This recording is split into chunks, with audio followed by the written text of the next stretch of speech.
আর যুবতী বেটি যেগুলো রয়েছে, ওরে আমার সোনা মানিক, আমি তোমাদের আব্বা বলছি, যত দূর থেকে শুনছো শুনে লাও। তোমার আব্বা কি বলছে? আল্লাহর কালাম পাক বলছেন, কুল্লিল মুমিনাতি ইয়াগযুজনা মিন আবসারিহিন্না ওয়া ইয়াহফাজনা ফুরুজাহুন্না। সারা পৃথিবীটা যদি নারীর এক পাল্লায় চাপানো যায়, হিরে মণি মাণিক্য চুনি পান্না টাকা পয়সা রিয়াল ডলার যা কিছু আছে নারীর এক পাল্লায় যদি চাপিয়ে দেওয়া হয়, আর একটা নারীর সতীত্বকে যদি আর একটা পাল্লায় চাপানো হয়, তো সতীত্বের পাল্লাটা নিচে নেমে যাবে। কেন? বিশ্বনবী বলেছেন, লা তাকুমুস সাআতু ফিল আরদি হাত্তা ইয়াকালা আল্লাল্লাহ। যতদিন একটা আল্লাহ বললে ওয়ালা খালিস নিয়তে থাকবে, পৃথিবী চলবে, সূর্য উঠবে ডুববে, হাওয়ায় জাহাজ চলবে, প্লেন চলবে, রেল ধরবে, বেঈমানীদের বেঈমানি চলবে, মাতালের মাতলামি চলবে। যেদিন আল্লাহওয়ালাটা মরে যাবে, পৃথিবীর কোনো মূল্য থাকবে না, তোরফর হয়ে যাবে। তাহলে আল্লাহওয়ালা থাকবে কতদিন? আল্লাহওয়ালা থাকবে কতদিন? ও মারিয়াম ইবনাত ইমরানা আল্লাতী আহসানাত ফারজাহা ফানাফাকনা ফিহি মির রূহিনা ওয়া সাদ্দাকাত বিকালিমাতি রাব্বিহা ওয়া কুতুবিহি ওয়া কানাত মিনাল কানিতিন। ওরে আমার ভাইরা শুনলেন, আল্লাহওয়ালা থাকবে কতদিন? এই আয়াতটা যত রকম তাফসীর আছে, তার ভিতরে একটা তাফসীর হচ্ছে, ওই মারিয়াম যুবতী তার সতীত্বের গ্যারান্টি আল্লাহকে দিয়েছে, বিনা বাপে তার কাছ থেকে একটা আল্লাহওয়ালা নিয়েছেন আল্লাহ। তার মানে এই পৃথিবীর জন্য আল্লাহ সহজেই বলে দিয়েছেন, মিন আইয়ি শাইইন খালাকাহু মিন নুতফাতিন খালাকাহু ফাকাদ্দারা সুম্মাস সাবিলা ইয়াসসারা। তুমি আলেম হও, বক্তা হও, মাদানী হও, মৌলানা হও, মুফতি হও, আর নবী হও, আম্বিয়া হও, শহীদ হও, মেয়েদের সতীত্বের ভিতর দিয়ে পৃথিবীতে আসতে হবে। অতএব পৃথিবীর বুকে সতী নারী যতদিন থাকবে, ততদিন আল্লাহওয়ালা পাওয়ার আশা থাকবে।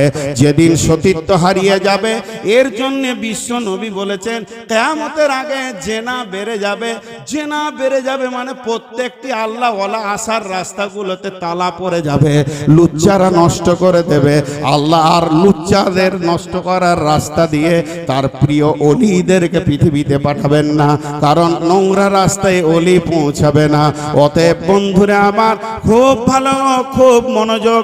অতএব আল্লাহ তাবারাক ওয়া তাআলা যুবতীদেরকে বলছে, ওয়া ইয়াহফাজনা ফুরুজাহুন্না।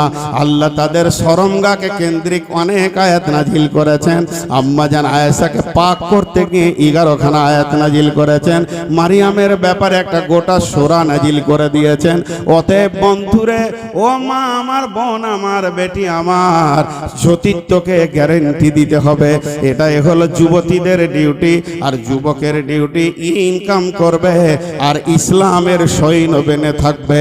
আর আল্লাহর নবী বলেছেন, ওয়া শাবুন নাশাআ ফি ইবাদাতিল্লাহ।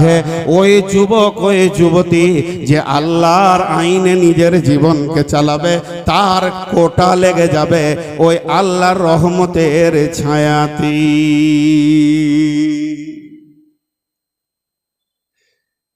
রোগা মানুষ দম লেগে যাচ্ছে। জি, মাদ্রাসায় পয়সা দিবেন তো আপনারা? আমি বকছি খালি, এই জামিয়াতে পয়সা লিয়ার লাগে, ভাবিয়েন না।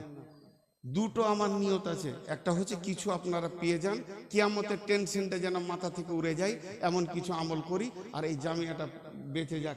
আরে আমি নূর মোহাম্মদ মরে গেলে দুঃখ নাই, এই জামিয়াটা আজকে 23টা নূর মোহাম্মদ জন্ম দিয়ে দিয়েছে। হ্যাঁ, এই যদি বেঁচে থাকে তো কত জন্ম দিবে, তো ঠিক আছে। অতএব একে বাঁচিয়ে রাখতে হবে। জি, টাকা দিব তো ইনশাআল্লাহ। হাত তুলছে না, টাকা বলেন দিব ইনশাআল্লাহ।